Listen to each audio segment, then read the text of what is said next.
لأنك أنت يا رب تعرف ضعف البشرية ونقصها، وبرحمتك عز كل الذين خلفتهم وأهل بيتها، الهمهم صبرا واعبدهم أجرا صالحا سمائيا بشفاعة سيدتنا القديسة الطاهرة مريم وجميع صفوف القديسين السمائيين.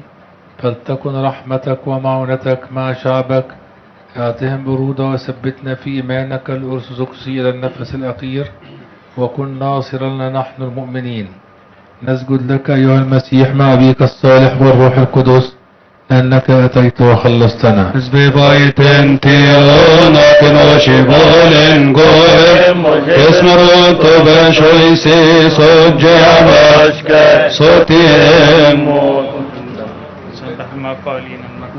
العالي وعلى الأرض السلام والناس المسار نسبحك نباركك نخدمك نسجد لك نعترف لك ننطق بمجدك نشكرك من أجل عظم مجدك أيها الرب المالك على السماوات الله لا يبارك الكل هو الرب الابن الواحد الوحيد يسوع المسيح والروح القدس يا رب لا حمل الله ابن الآب رافع خطيئة العالم الحمد يا حامل خطيئة العالم أثبت الباطن إليك أيها الجالس عن يمين غير حمد أنت وحدك قدوس أنت وحدك يا رب يسوع المسيح والروح القدس مجد لله الآب أمين أبارك كله مسبح اسمه قدوس إلى الأبد وإلى أبد الأبد أمين وذل روح تبكي يا إله إنه ملك يا رب كنت أقف في طرقك لأنك صرت لي معين باكر رب تسمع صوت الهداية أقف أمامك وتراه. قدوس الله قدوس القوي قدوس الحي الذي لا يموت الذي ولد من عذراء ارحمنا. قدوس الله قدوس القوي قدوس الحي الذي لا يموت الذي صلب عنا ارحمنا. قدوس الله قدوس القوي قدوس الحي الذي لا يموت الذي قام من الأموات وصعد للسماء. المجد لله والابن والروح القدس إلينا وكل وان دار الدور كل يمين. يا الثالوث القدوس ارحمنا يا الثالوث القدوس ارحمنا يا الثالوث القدوس ارحمنا. يا رب اغفر لنا خطايانا يا رب اغفر لنا آثامنا يا رب اغفر لنا زلاتنا يا رب افتقد مرضى شعبك اشفي من أجل اسمك القدوس أبانا وختم الذين رقدوا يا رب إنا أنفسهم آمنوا وبالخطية يا رب ارحمني الذي بالخطية يا رب عنا بفرطنا إليك لأن لك المجد والعزة والتقديس المثلث يا رب ارحم يا رب ارحم يا رب بارك آمين. يا أبانا الذي في السماوات قدس اسمك ليأتي ملكوتك تكن مشيئتك كما في السماء كذلك على الأرض. خبزنا كفافنا أعطنا اليوم واغفر لنا ذنوبنا كما نغفر عنا ولا تدخلنا في تجربة لكن نجينا من الشرير بالمسيح يسوع ربنا لنا لك الملك والقوة والمجد إلى الأبد آمين. بخريستوس يسوس بن شوسامين الليلة شيرينيت انتهاروس يسوع بسم نوت برسل سوسينفين تيمس نوت اسمعهم بخريستوس اليا والدم رصف شيا بشويا بشيه من ريت كان النوبيناني بول شيرس تصمي سنان بيوين انطاف مي بيرسس بالنوتي برسينوس سوا يتوب شسرية بول نوانسي شتكان النوبيناني بول في برسينوس مريم تسيوتوكو سوا تبرستيد سيتنوت تبقى تمترومي تابين هي بول نار بخريستوس بيتفروس بين مقنان بكل من النوبي شيريني اوتي برسين تروم من هالي سنة شيرب شوشنتي بن جنس ريبونا الهمانوين انتي هواري بن قبل تبرستوس سيتنوت نار بن شوسس بخريستوس كان النوبيناني بول ونيات صومارية صوبي وين سمنتي ماسنوتين اسكيني بيا وبنفماتيكو بخير كسر الصيت أصمت من كاري هو اجميريناني بول وكربوس برم ما بابن مبارك ليتون بيتا في جنبي شيء جن وانت بردنيس كتب تبوس النوين بواريتي ما بزوجيش النوبيناني تيرين دم في سيت أصور شنيرومي انسوهيو تنهل بيت شروم بشال النويت يارينين بيناينان ورفاي خاروف خنتين جي يدي واي بيسوس ديميسي والخين بيطب مصفيناني بول في تفهم جينو سرمي فغر مارن طاو في بالخن بن هيتن شرب من اسخن بن كلاسن وشي بولن قويم موس بيشوز بخريستوس صغير ونعب خيتين ومدين من مصارف تيزر سولو جيانا شيريني وتي برسين تروم من اليسيني شيرب شوشنتي بن جنس ريبونا الهمانوين انتي هواري بن بوزيب رصاصي سيدنا وطنار بيشوز بخريستوس كان نوبيناني بول في الرئيس السمايين هو الأول في الطقوس الملكية يخدم أمام الرب إن الله يرسل لنا ورحمه ورفته بسؤال ميخائيل رئيس الملك العظيم وتقنوا للأسمار بطلبات ميخائيل لأنه قارب إلى الله يسأل عنا كل عطية صالحة وكل موهبة ما إنما قابلتنا من فوق من عندها بالأنوار. فلنسبح ونمجد ونسجد للثالوث القدوس المساوي الدائم إلى الآباد. اشفع فينا مالك القائم غير رئيس السمائيين ليغفر لنا خطايانا. عظيمة هي كرامة القديسين غير الجزدانيين كهنات الحق 24 قسيسا. إنهم قريبون من الله كين آمن كرسي يسبح بنا في طور النهر والليل. صنع على 24 كرسيا وأكليل على رؤوسهم وجامات ذهب بأيديهم مملوءة بخورا مختارا. الذي هو صلاة القديسين الذين على يقدمون إلى الحمام الحقيقي. الذين يزورون أسمائهم وكم كينون على الأرض يطلبون من رب عنهم من أجل أنهم قريبون من الله. اشفعوا فينا يا كهنات الحق لباشنا قسيسا يغفر لنا أخطانا. Shomen soare som sebon khine matcho si teraken khito chosen ptrente soto kosto yem parseno sensei univen. ما في يوم طالمات بن سوتير آغا سوسن بون نخيسي والار نفسنا انت بيريني. Sherene oti parseno storo min aliseni sherep shoshon teben genusarek bonan Emmanuel. يواري بنو ديو صالي شيطان وطالب من شوسس بكريستوس تبكان النوبين آنيبو. نعظمك يا النور حقيقة ونمجدك يا العذراء القديسة رث الله فأنك ولدت لنا مخلص العالم وتخلص نفوسنا. المجد لك يا سيدنا وملكنا المسيح تخرس كليل الشهداء تولي الصديقين ثبات الكنائس غفران الخطايا والشرب الثالث القدوس لا يطوع نسجد الله ونمجده. يا رب ارحم يا رب ارحم يا رب.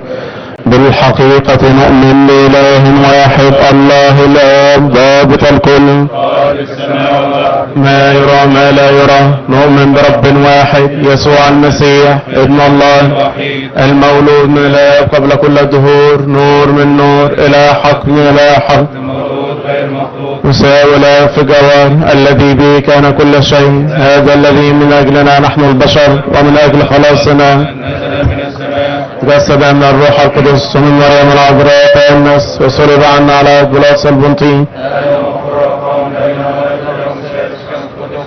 صعد إلى السماوات وجلس عن يمين أبيه وأيضا يأتي في مجده ليدين الأحياء والأموات الذي ليس ممكن قضاءه. نعم نؤمن بالروح القدس الرب المحن بس من الآب نسجد له ونمجده مع الآب والابن نعتق في الأنبياء كنيسة واحدة مقدسة جامعة رسولية ونعترف وننتظر قيامة الأموات وحياة الدهر الآتي آمين. تم جوش تبون خايتهم تياناس أسيسين تنيرف موتن بيون خين تبيون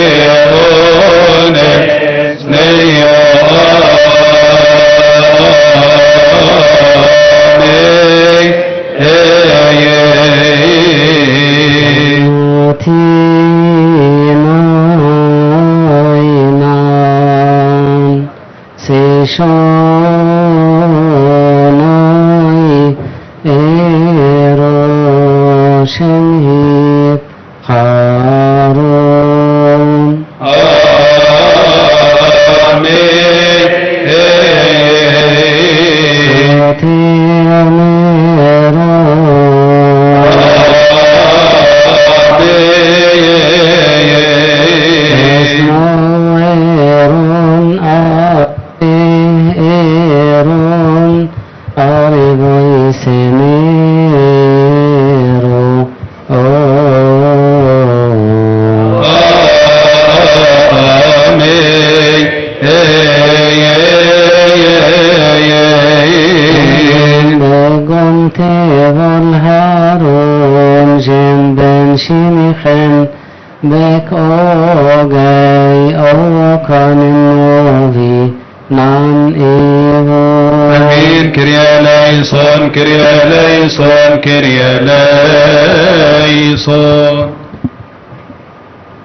فلوجيسون وبرسف كستاسيته جميعكم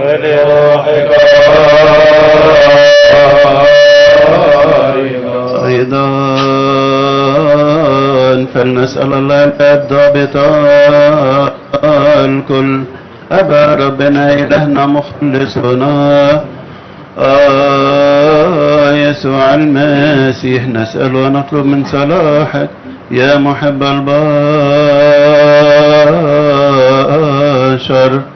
اذكر يا رب أنفس عبيدك الذين رقدوا آبائنا وأخواتنا ربنا أبانا وأخواتنا الذين ركضوا وتنيحوا في الإيمان بالمسيح منذ الباد أبانا القديسين رؤساء الأساقفة أبانا الأساقفة أبانا القمامسة ومعهم أبينا المتنيح أبونا القمص بؤتر يوسف وأبانا الكسوس وختنا الشمامسة وأبانا الرهبان وأبانا العلمانيين والنياح كل المسيحيين لكي المسيح إلهنا نيح نفوسهم أجمعين فردوس النعيم ونحن أيضا يصنع معنا رحمة ويغفر لنا خطايانا يا رب تفضل يا رب نيح نفوسهم جميعا في حضن بين القديسين إبراهيم وإسحاق ويعقوب علهم في موضع خضرة على ماء الراحة في فردوس النعيم الموضع الذي هرب منه الحزن والكآبة والتنهد في نور قديسي. اجسادهم في اليوم الذي رسمته كمواعيدك الحقيقية غير الكاذبة. هب لهم خيرات مواعيدك ما لم تره عين وما لم تسمع به أذن وما لم يخطر على قلب بشر ما أعددت يا الله لمحب اسمك القدوس. لأنه لا يكون موت لعبيدك بل هو انتقال وإن كان لحقهم توان أو تفريط كبشر وقد لبسوا جسدا وسكنوا في هذا العالم فأنت كصالح ومحب للبشر. اللهم تفضل عبيدك المسيحيين الأرثوذكسيين في كل المسكونة من مشارق الشمس إلى مغاربها ومن الشمال إلى الجنوب كل واحد باسمه كل واحدة باسمها يا رب نيحوهم واغفر لهم فإنه ليس أحد طاهرا من دنس ولو كانت حياته يوما واحدا على الأرض. أما هم يا رب الذين أخذت نفوسهم فنيحهم وليستحقوا ملكوت السماوات.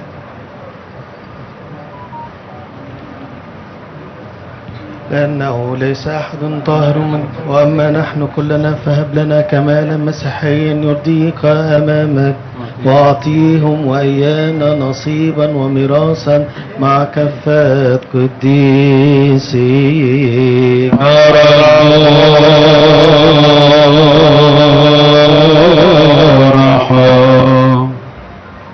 بسم الآب والابن والروح القدس لان واحد.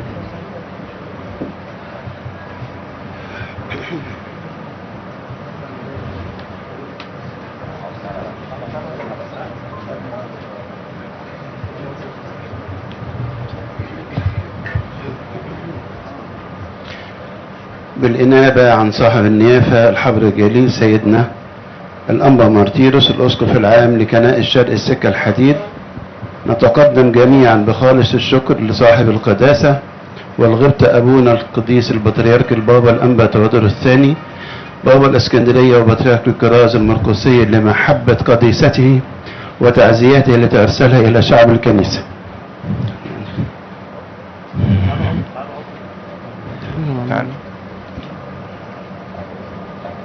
أقول لكم بس نص الرسالة بتاعت سيدنا البابا. قدم قداسة البابا تعزية في نياحة قدس أبونا الحبيب بؤتر يوسف لنيافة أبونا الأنبا مارتيروس والآباء الكنيسة وشعبها المبارك، متذكرا خدمة أبونا القمص بؤتر يوسف وتعبه في الخدمة ورعايته الدؤوبة طيلة 56 عاما متصلة نياحا وراحة لروحه الطاهرة في فردوس النعيم. وأيضا باسم آباء الكنيسة ومرتلها الأخوة الدياكونيين الشمامسة ومجلس كافة قطاعاتها بالتربية الكنسية، نتقدم بخالص التعزية إلى أبينا نيافة الحبر الجليل أنبا مارتيروس في انتقال أبينا الحبيب أبونا بؤتر، كما تقدم لنيافته بجزيل الشكر على متابعته لنا دائما ورعايته وافتقاده الدائم لقدس أبونا بؤتر وأشرافه على ترتيب الجنازة والقداس بنفسه. كما نتقدم أيضا بجزيل الشكر لأبينا نيافة الحبر الجليل أنبا أرمية الأسقف العام ورئيس المركز الثقافي الذي حضر بنفسه هذه الصلاة وإذاعة قداس وصلاة الجناز عبر قناة ميسات، كل الشكر لهم جميعا. كما نتقدم بجزيل الشكر إلى نيافة الحبر الجليل أنبا كيرلس أبا مينا أسقف رئيس دير الشهيد العظيم مريمينا بمريوط لتقديمه واجب العزاء لشعب الكنيسة. كما نشكر قدس أبونا الراهب القمص رفائيل أبا مينا تلميذ القديس البابا كيرلس السادس ووكيل عام الدير على تعزيته وإرساله قدس أبونا مرقس أبا مينا للتعزية. كما نتقدم بالشكر الجزيل أيضا إلى آبائنا أصحاب النيافة أبينا المطران أنبا تكلا مطران دشنا وتوابعها، أبينا أنبا أكسيوس أسقف المنصورة وتوابعها، أنبا إقلاديوس أسقف ورئيس دير الأنبا بخميس الشايب الأسر، وأبينا الأسقف الأنبا ديسكورس أسقف ورئيس دير العذراء أنبا يحنس القصير، أيضا أبينا المطران أنبا صليب مطران ميد غمر وتابعها، وآباء ومجلس شعب كنيسة الشهيد أبي سفين بزفتة لإصدارهم بيانات تعزية عبر المواقع الرسمية لإبرشيتهم جميعا. كما نتقدم بخالص الشكر إلى الآباء الكهنة الذين حضروا معنا هذه الصلاة من كنائس وإبرشيات متعددة، والآباء الرهبان نشكرهم جميعا باسمكم. نشكر أيضا الآباء الأحباء الذين شاركونا في وداع حبيبنا أبونا بؤتر، أبونا القمص إبراهيم سعد ملاك كنيسة العذراء سئيل شمال الجيزة، أبونا أنطونيوس أبا ماركوس راهب بدير الشهيد المرمرقس بجنوب أفريقيا، أبونا مكسيموس القمص موسى إبرشية البليانة بسوهاج، أبونا إبراهيم فهمي كنيسة القديس أثناسيوس الرسولي بأليوب، أبونا برسوم كامل كنيسة ماري جرجس ومارينينا أبو وفية، أبونا القمص جرجس وصفي ميخائيل كنيسة العذراء بمهمشة، أبونا شنودة ماهر كنيسة العذراء مريم بحلوان، أبونا مرقس أبا مينا راهب بدير مارينينا بمريوط، أبونا القمص تدرس نجيب ملاك كنيسة الشهيد ماري جرجس والأنبا سربابون عزبة الورد، أبونا القمص سربابون بشرى ماري جرجس والأنبا سربون عزبة الورد، أبونا أبا نوب ميلاد كنيسة أبي سفين حلوان، أبونا يوحنا جابر الأنبا أنطونيوس بحلوان، أبونا إبراهيم العذراء القصيرين، أبونا يسطس الصبحي العذراء القصيرين، أبونا يوحنا عوض العذراء مريم والأنبا إبراهيم بالقصيرين برضه. الآباء الأحباء ملائكة كنيسة شهيدة بربارة الشرابية، أبونا يونان عبده، أبونا بولا فهمي، أبونا يوحنا وهبة، أبونا مينا ميخائيل، أبونا أنطونيوس عبد المسيح. أيضا كل الشكر لآبائنا الأحباء الذين باركونا وشاركونا هذا الوداع، أبونا كراس هنري وأبونا بشوي بركات ملائكة كنيسة السيدة العذراء وأبي سفين بالجندول. أبونا بولا رأفت ملاك كنيسة العذراء والبابا أثناسيوس والأنبا بولا عزبة النخل. أبونا نوفير سمير الآباء الرسل والأنبا كراز بحلوان. أبونا كرياكوس بخيت ملاك كنيسة ماري جرجس والعذراء شبرا الخيمة. أبونا يوحنا كامل ملاك كنيسة ماري جرجس الأنبا سلبمون وعزبة الورد. أبونا يوحنا نجيب ملاك كنيسة ماريمينا بالأحلام. أبونا القمص إيليا ألفي كنيسة العذراء ويوحنا السنهوتي. وأبونا أندراوس عزمي ملاك كنيسة ماري جرجس بحلوان. أبونا بشوي جورج ملاك كنيسة ماري جرجس من شيس الصدر. أبونا بولس عمانوئيل كنيسة العذراء مدينة النور. أبونا يوحنا بسيط ملاك كنيسة مرمرس بالجندول. أبونا شنودة كرم ملاك كنيسة العذراء مريم بنت النور. وأبونا رفائيل عبد الله ملاك كنيسة العذراء بمهمشة. لا ننسى طبعا كل الشكر لأخوتنا وأحبائنا الذين دائما يشاركونا في أفراحنا وأطراحنا وأحزاننا. أخونا الحبيب النائب عمرو وطني عضو مجلس النواب.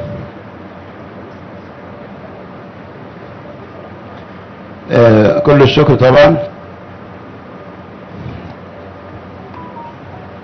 لسيادة النائب عمرو وطني اللي شرفنا ونورنا وقدمنا تعزية. الأستاذ مجدي أبو السعد رئيس مركز وسنا بمحافظة المنوفية. أستاذ كمال فرنسيس عضو لجنة الدفاع والأمن القومي بالحزب حزب الوفد. نشكر أيضا السيد مأمور اسم الشرابية والسيد رئيس الحي وجميع الأجهزة المعاونة لهم جميعا ونثمن جهودهم وتعبهم في ترتيبات صلوات الجنازة. كما نتقدم بكل الشكر الجزيل لكل من قدم التعازي سواء بالبرقيات أو الاتصال أو عبر وسائل التواصل الاجتماعي. نشكرهم جميعا على جميل مشاركتهم ومواساتهم. جزيل الشكر جميع الحاضرين منا هذه الصلاة طبعا لشعب الكنيسة قبل كل شيء.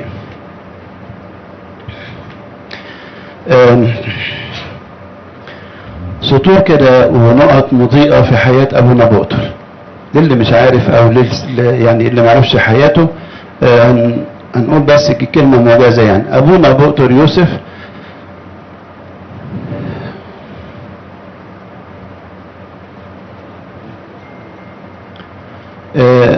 ميلاده 13/6 سنة 39. 13/6/39 سنة 1939. صيامته للكهنوت 27 مارس 1970. ده صيامته للكهنوت. خد القمصية، خدنا بركة كلنا حضرنا القمصية هنا في صوم العذراء يوم 20 أغسطس يعني بعد بكرة. بنبارك له ونهنيه طبعا بالقمصية اللي أخدها وهو في السماء دلوقتي 20 أغسطس 2022. أبونا بؤتر كان يتمتع بعلاقات طيبة بالأجهزة الشعبية والتنفيذية حيث كان عضوا بالمجلس المالي لحي الشرابية لسنوات وعضو لجنة التعليم مجلس المحافظة. أبونا أنشأ وبدأ في إنشاء كنيسة الشهيد العظيم ماري جرجس وماريمينا أبو وافية، واشترى الأرض اللي بتاع العذراء البابا كرولوس اللي في الشرابية هنا جنب الكنيسة، وأنشأ جمعية العذراء والأنبا بشوي سنة 79. شارك أبونا بؤتر بإنشاء وترميم العديد من الكنائس عبر الكرازة كلها، ومنها تجديد كنيسة الشهيد أبو سفين بزفتة عشان مسقط راسه، والعديد من الكنائس بقطاع عميد غامر، وكنائس ومطرانية شبين الأماطر، وكنيسة ماريمينا بساحل دجوة، بخلاف طبعا خدمته الباذلة لشعب الكنيسة وأولاده في المنطقة وأهل المنطقة على مدار 56 سنة. شكرا لشعب الكنيسة بقى، ويعني أقول لكم كلمتين صغيرين كده.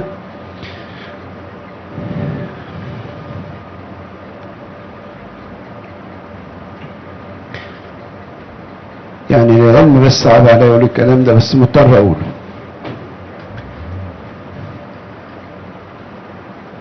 اللحظات تعجز الكلمات عن التعبير ويقف القلب أمام الفراق.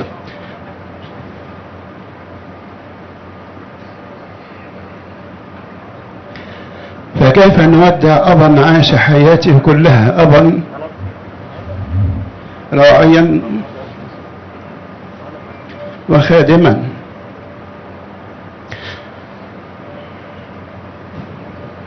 أبونا الأم سبقتر يوسف لم يكن مجرد كاهن، أبونا لم يكن مجرد كاهن، بل كان أبا راعيا وقلبا مفتوحا لكل أبنائه داخل المكان وخارج المكان. واليوم نودعه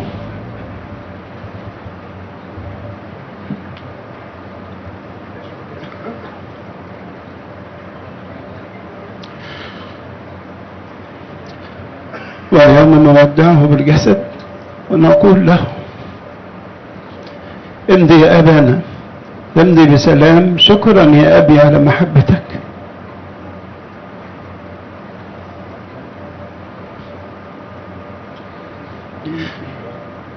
شكرا يا أبانا على محبتك ورعايتك وصلواتك وأبوتك التي احتضنت الجميع.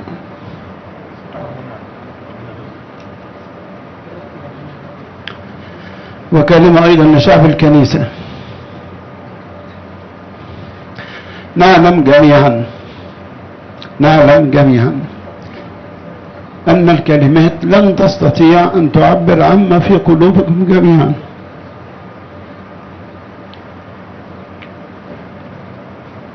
وأن فراق هذا الأب الحبيب أحبنا وعشنا سنوات طويلة أكثر من 56 عام في حضن أبوته، وهذا ليس بالأمر السهل. لكن عزاؤنا الآن أن آبانا لم يتركنا بل سبقنا إلى السماء وإلى الفردوس، وأن الأبوة التي عشناها في حضنه ستظل حاضرة في قلوبنا وحياتنا جميعا. كما ننوب عنكم جميعا شعب الكنيسة المبارك بتقديم التعزية لأبينا وحبيبنا وراعينا صاحب النيافة أبونا الحبيب الأنبا مارتيروس، من أبونا وأيضا أبونا القمص باخوميوس حكيم الذي اعتذر لحضوره الصلاة ووجوده خارج البلاد المصرية. كما ننوب عن قدسه لتقديم واجب العزاء للأسرة، قدس أبونا باخوميوس يعني، واجب العزاء للأسرة وشعب الكنيسة. نشكر أيضا مؤخرا قدس أبونا موسى وأبونا مينا راجي كنيسة الشهيد مارجرجس الجنينة، ولينا كلنا تعزية وبركة كبيرة يكون في وسطينا اتنين من الآباء اللي حبناهم وأحبونا، أبونا نيافة الحبر جليل أنبا أرمية اللي موجودين من بدري من الساعة يمكن قبل 6 قناة ميسات عمالة تنقل القداس ونقلت الجناز. وطبعا من ننساش نشكر أبونا اللي رعانا كلنا وأحبنا ودايما سندنا نيافة الأنبا مارتيروس. شكرا لكم جميعا ونسمع كلمة التعزية.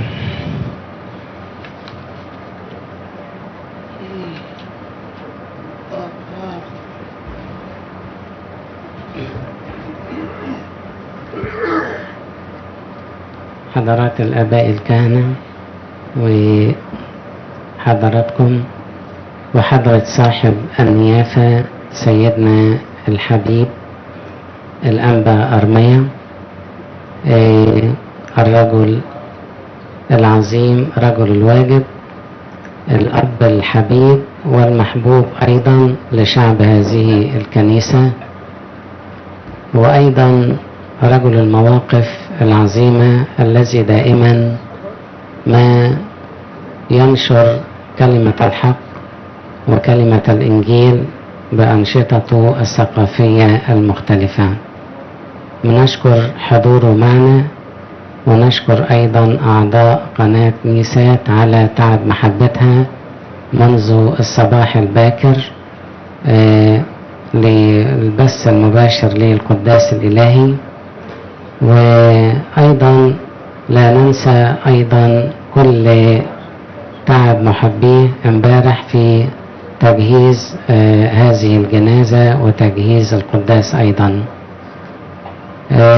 الأحباء الكرام، كلنا ضعفي والآباء الكهنة، آباء الكنيسة وآباء كهنة شرق السكة الحديد، ومعي حضر صاحب النيافة سيدنا الأنبا أرمية، بنقدم كل الشكر والتقدير لحضر صاحب القداسة سيدنا البابا تودروس على تعزيته للأسرة المباركة وتعزيته لنا ولشعب الكنيسة.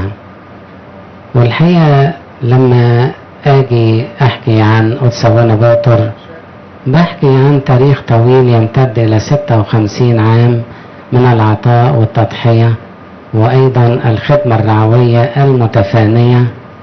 يعني يكفي أن أنا أقول لكم أن طيلة حياته كان لا يغادر الكنيسة إلا في 1 صباحا، وكان دائما صباحا وفي كل وقت في حال ما أنه هو ما جاش الكنيسة يسأل الآباء عن حال كنيسته وأي أوضاع أو مواضيع تخص أولاده وشعبه.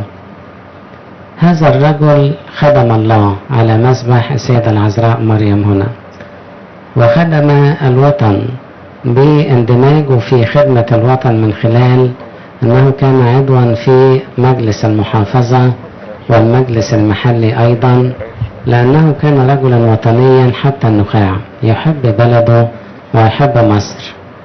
وأيضا كانت اتصالاته المختلفة مع الأجهزة التنفيذية والأمنية هي مش بس لصالح كنيسته هنا، لصالح مشاكل الناس في الدايرة أو مشاكل الناس في هذا الحي، مسلمين ومسيحيين. حتى أن المسلمين من إخواتنا كانوا يأتون إليه كثيرا ليتشاوروا معه في مشاكلهم ويقدمهم أو يقدم أحوالهم إلى المسؤولين حتى يحلوا مشاكلهم. هذا الأب العظيم اللي امتدت خدمته منذ أوائل السبعينات وبالتحديد سنة 1970 برسمته أب كاهن على يد حضرة صاحب القداسة البابا كيرلس السادس. امتدت خدمته تحت رعاية قدس أبونا يعقوب عبد الملك اللي زكاه إلى حضرة صاحب القداسة سيدنا البابا كيرلس السادس، واستلم المكان بتاعه هنا. وهو كان عبارة عن قاعة بسيطة السقف بتاعها من فروع الشجر وأيضا الخشب. ابتدى ان هو يجتهد في إعادة بناء بيت ربنا في بداية الثمانينات، وسعى إلى رسامة قدس أبونا بشوي قلاديوس الذي يتصادف نياحته مع نياحة قدس أبونا بؤطر في هذا اليوم. ودي علامة من السماء علشان السماء تقول لنا ان الوكلاء بتوع اللي تعبوا حيث أكون أنا هناك أيضا يكون خادمي. وأيضا يا أحبائي سعى لرسامة الآباء قدس أبونا ميخائيل ربنا نيح نفسه، وقدس أبونا بخوميوس طولة العمر ليه، وهو بالمناسبة مسافر لخارج البلاد للعلاج أيضا يجي بالسلامة.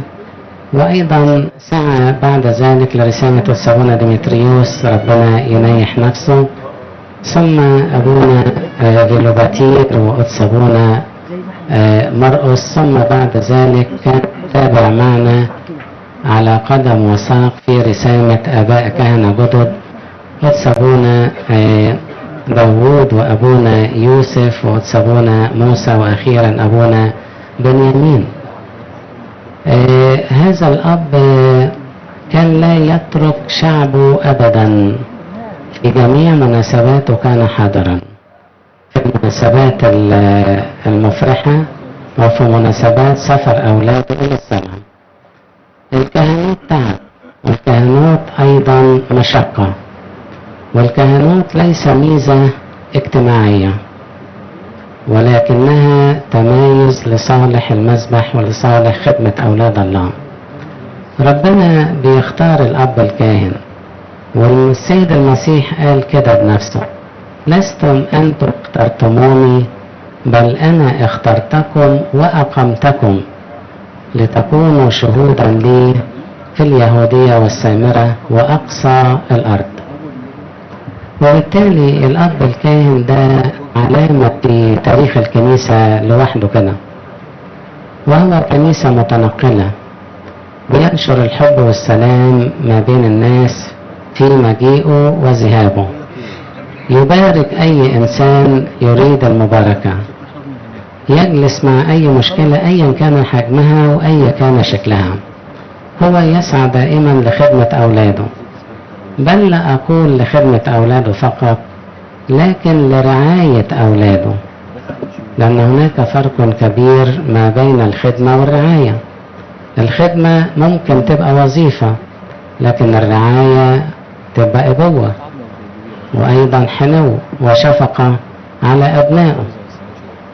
كم قداس صلى قدس أبونا بوطر ورفع الصلوات لأجل أبنائه اللي كانوا بيحتاجوا إلى الصلوات. كم مرة صلى مع أولاده اللي كان في مناسباتهم الصعبة المختلفة. كم مرة فرح أولاده ببشرى مفرحة من آن إلى آخر. يتصادف برضو نياحته في وقت ما إن إحنا بنعيد بناء الكنيسة مرة تاني، لأن هو سعى على قد ما يقدر في بداية الثمانينات وبالهندسة البسيطة اللي كانت موجودة في ذاك الوقت والاستعجال والشعب عاوز يصلي والظروف المحيطة به من نواحي مختلفة إدارية وغير إدارية وأمنية وغير أمنية، يتصادف الأمر إن احنا نودعه في هذه الكنيسة وهي الآن تتجدد في بناها. وبنعمة ربنا هنوصل للدور الثامن والتاسع بحسب المبنى اللي موجود معانا، وهنخلي الدور السابع كله باسم قدس أبونا بؤطر يوسف لتكون ذاكرته من جيل إلى جيل. وبغض النظر فإن ذاكرة هذا الأب المبارك الذي امتدت خدمته إلى 56 عاما موجودة بالفعل ومحفورة في ذاكرة الأبناء وفي ذاكرة كل الشعب، لأن ما ينسوش أبدا خدمته ليهم. وأنا دايما كنت لما أقعد معاه حد يدخل علينا أو تسابونا يفكروا ويفكر والده ووالدته بالمحبة اللي كان بيقدمها لهم، ويقول للشخص: يا ابني أنا جوزت والدك ووالدتك، ووالدك عامل إيه وأهل البلد بتاعته عاملين إيه. كان يعرف كل شيء عن كل إنسان، فهو خدم المذبح وخدم الناس وخدم الوطن أيضا. وأيضا الأحاديث كثيرة عن شخصية قدس أبونا بؤطر. يكفي أن الأطباء قالوا لي في ساعة مرضه اللي امتدت إلى حوالي 4 سنوات، قالوا لي أبونا ده معجزة في حد ذاته. بقول لهم ليه؟ قالوا لي لأن عنده 10 جلطات وهو كويس اهو، الذاكرة ماشية وبيتكلم كويس وبيسمع كويس، النظر بتاعه كويس، الحركة بتاعته كويسة مفيهاش مشاكل. فأبونا ده معجزة. فجيت سألت أبونا بؤطر، قلت له: يا أبونا بؤطر كل الأمراض ديت فيك وأنت كويس كده؟ قال لي: ما هي الست العذراء معايا، والست العذراء ظهرت لي وحطت ايديها عليا. علشان تعرفوا برضو قداسة هذا الأب المجاهد، أيا كان يعني شكل رعايته لينا وأيا كان شكل خدمته لينا، لكن هو كان كله يعني كان كل فكره وعقله وقلبه مع أولاده. ولربما أن التخوفات الخارجية كانت بتخليه شوية ينصح أولاده ويمكن بقسوة علشان خايف عليهم. هو كان خايف على أولاده كلهم، وكان يعطي نصائح هنا وهناك ويرشد هنا وهناك. فإحنا بنقول له: اذكرنا أمام عرش النعمة. ولا تنسى أولادك وشعبك، ولا تنسى إخوتك الكهنة الذين يوصلون خدمتهم ورعايتهم لأولادك أيضا، ولا تنسى ضعفي في صلواتك. وفي آخر الأمر أنا كلنا نتمنى ومستعدين لسماع كلمة عزاء أيضا من حضرة صاحب النيافة سيدنا الأنبا أرمية عن الكهنوت وتعبه وجهاده ومشقته، ونشكر حضوره معنا دائما، فهو صاحب الكلمة المنشورة في جميع بقاع العالم من خلال القناة التي يدعمها ويشرف عليه قناة ميسات، القناة المحبوبة لجميع الشعب القبطي في داخل مصر وخارج مصر، وأيضا صاحب النيافة سيدنا الأنبا أرمية المحبوب لدى كل الناس سواء في داخل مصر وخارج مصر، ولدى أيضا جميع المؤسسات في الدولة يقدرون جدا جدا ويعطون كل الاحترام والتقدير لحر صاحب النيافة سيدنا الأنبا أرمية، شاكرين حضوره معنا.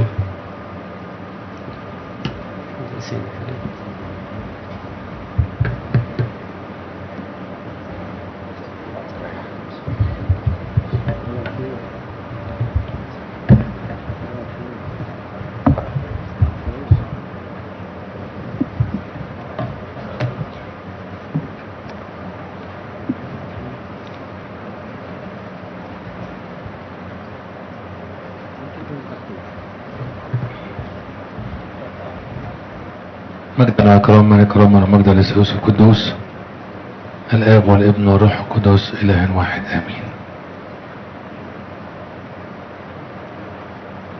سيدنا الحبيب الأنبا مرتيروس، أبائي وأخوتي الكهنة، نقف معنا اليوم أمام أحد أسرار الحياة الهامة والثابتة والحقيقية، وهي الموت. لا يوجد إنسان في العالم إلا ومات، وهكذا يقول الكتاب في آدم يموت الجميع. لكن من الأمور الصعبة والمؤلمة أن نودع أبا شيخا من شيوخ الآباء الكهنة، ليس في منطقة شرق السكة الحديد، ولكن من شيوخ الكهنة في القاهرة والكرازة المرقسية. خدم 56 سنة، لكنه عاصر 6 من الآباء البطاركة. زي ما انتوا سمعتوا اتولد سنة 39، فهو عاصر البابا المتنيح مثلث الرحمات الأنبا يؤنس 19، والبابا مكاريوس الثالث، وأيضا البابا يوساب، وعاصر فترة خلو الكرسي، وعاصر القديس العظيم البابا كيرلس السادس وسيما في عهده، وعاصر أبينا مثلث الرحمات البابا الشنود الثالث، وأبينا البابا الأنبا تودروس الثاني أطال الله حياته. كان طوال حياته يخدم شعبه ويرعاهم، وكما استمعنا من سيدنا الأنبا مرتيروس يعرفهم فردا فردا.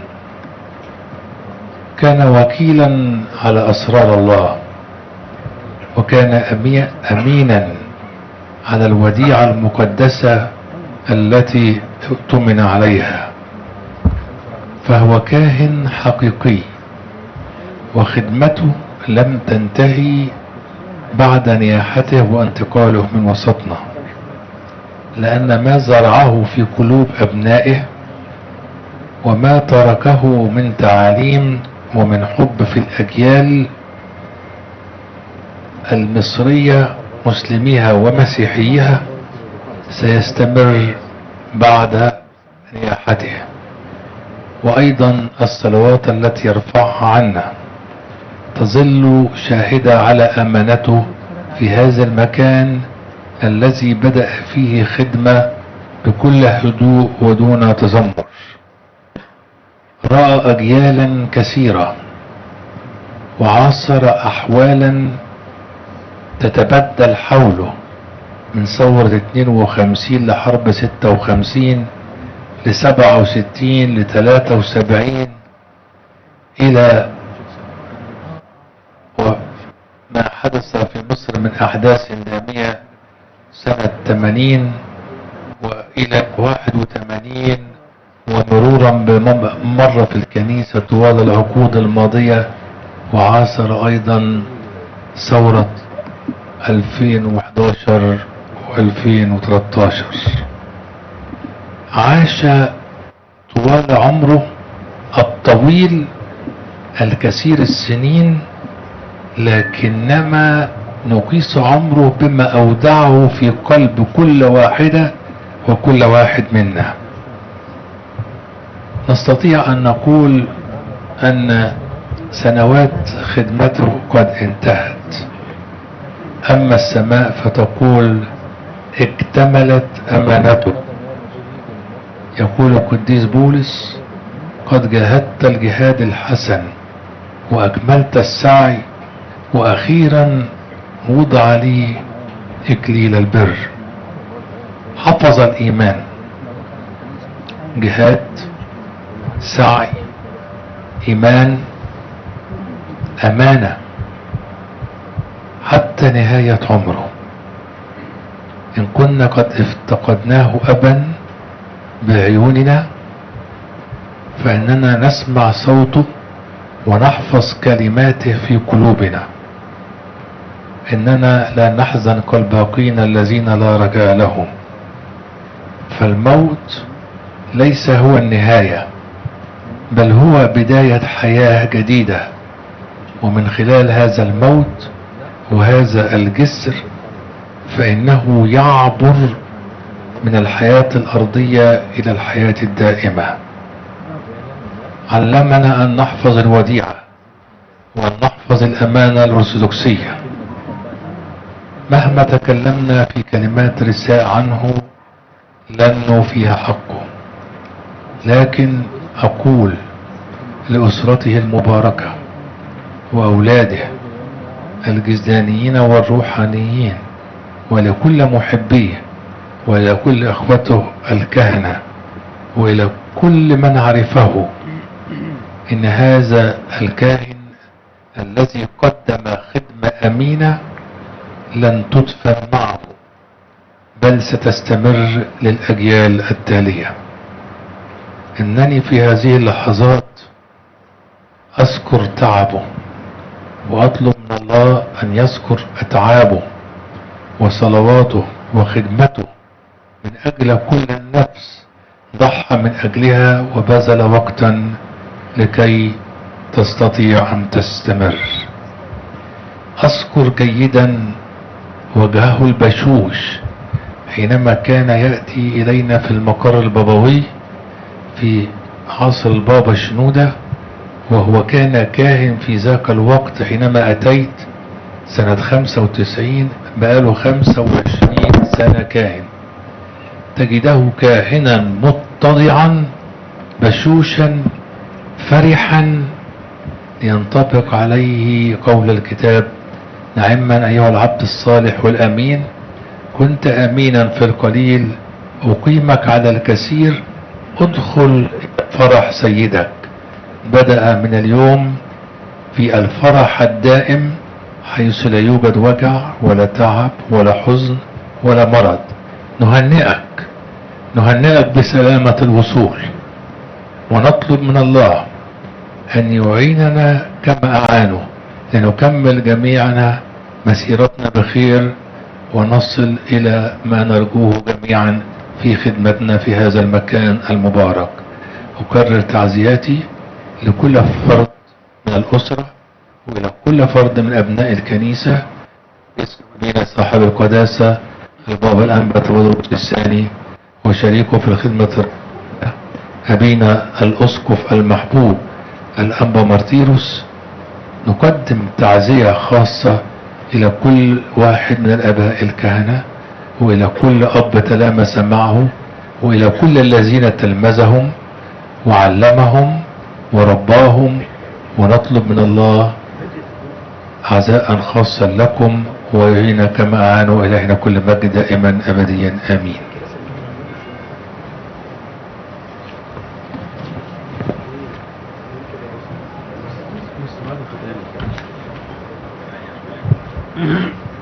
أحبائي، نشكر أيضا شكر خاص جدا لأبينا صاحب النيافة الأنبا ميخائيل أسقف حلوان والمعصرة وكل توابعها ومجمع آباء كهنة الإبرشية لتقديمهم العزاء لنيافة سيدنا الأنبا مارتيروس آباء الكنيسة وشعبها وأسرة أبينا المتنيح أبونا بؤتر.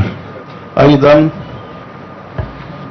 حضر معنا من أجل التعزية الآباء الأحباء الكهنة أبونا كراس كنيسة الآباء الرسل والأنبا كراس بالمشروع الأمريكي بحلوان، وأبونا كراس يبقى زوج ابنة أبونا بؤتر. أبونا ديفيد نبيل كنيسة العذراء مريم بحلوان، أبونا نوفير سميل كنيسة الآباء الرسل والأنبا كراس، أبونا بولا فارس كنيسة العذراء مريم بحلوان، أيضا أبونا جرجس فؤاد ملاك كنيسة مار جرجس ومريمينا بأبو وفيا. باسم الآباء الكهنة كهنة الكنيسة ومجلس الكنيسة أيضا وجميع خدامها وخادمتها، نتقدم بالعزاء إلى أخوتي وأحبائي وأخواتنا جميعا، الأستاذ مرقس، أختنا مدام حنان، والأخت المدام مريم، أبناء قدس أبونا بؤتر، أستاذ مدحت وأبونا كراس طبعا، وأسرة أبونا المتنيح أبونا مقار يوسف شقيق وأخو أبونا بؤتر يوسف والأستاذ يوسف معه، وإلى جميع الأحباء والأحفاد والأسرة والأحباء جميعا. شكر خاص للأحباء وسائل الإعلام والمواقع الصحفية ونقابة الصحفيين، ويحضر عنهم جميعا الكاتب الصحفي الأستاذ مايكل عادل. نقول لكم مواعيد العزاء عشان نكون بس عارفين الدنيا فيها ايه. مواعيد العزاء يوم الثلاث اللي هو النهارده العزاء من 6 ل 10 بالكنيسة رجال وسيدات. القداس بكرة من 7 ل 9 ويتعمل مخصيصا لأبونا بؤتر عشان ناخد بركة تعزية. أيضا صلاة الثالث هتكون بكرة بعد القداس الساعة 10 صباحا. مراسم الدفن حالا عقب نهاية الصلاة بمدينة زفتة مسقط رأس أبونا، ويوجد بره أتوبيسات للي عايز يروح ياخد البركة. وشكرا لكم جميعا. Amin alleluia zog sabet rike ioke agiob nefmatike Gain sessuala soliain alain Eloshi bolen goe mojigo ben shoy sisos be Christos be Shara savara sekefha khayam satara istavisit innena shala Utemon onaynana kichit kharist muistemito ibnti melshi sedek Allah inti yakub bena bena inti masusala Rikat yasud binti David ti Sofia inti Solomon Ibn barakletum yadavizin li abostona Sosafi aribon khinam tahirat fin binyot tayotan arshiris baba vata vadura Ibn yatna biskub safa irmiya Binyotine biskub saba martiros Flotin Tidvayo tagro jimno ifrona sanadni suram benim asiyariko Istibiyon mugajitiru sabasitin moat shalab gin kole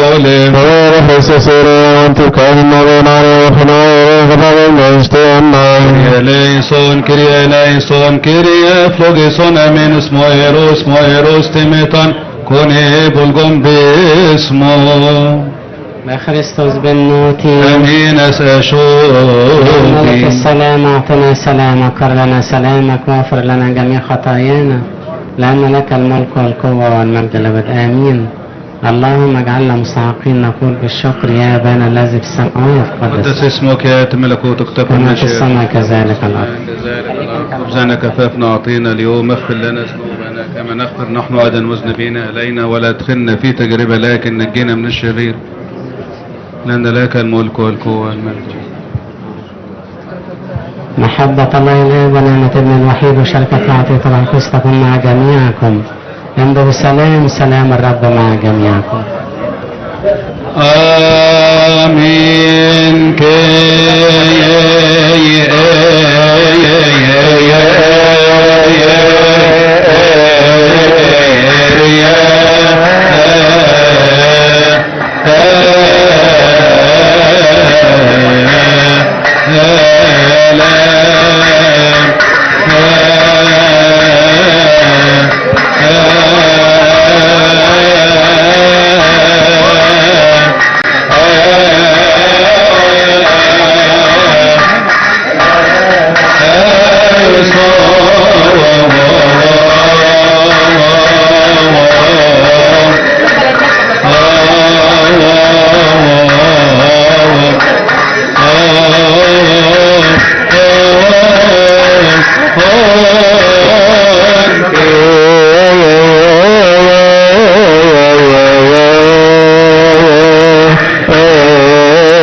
Son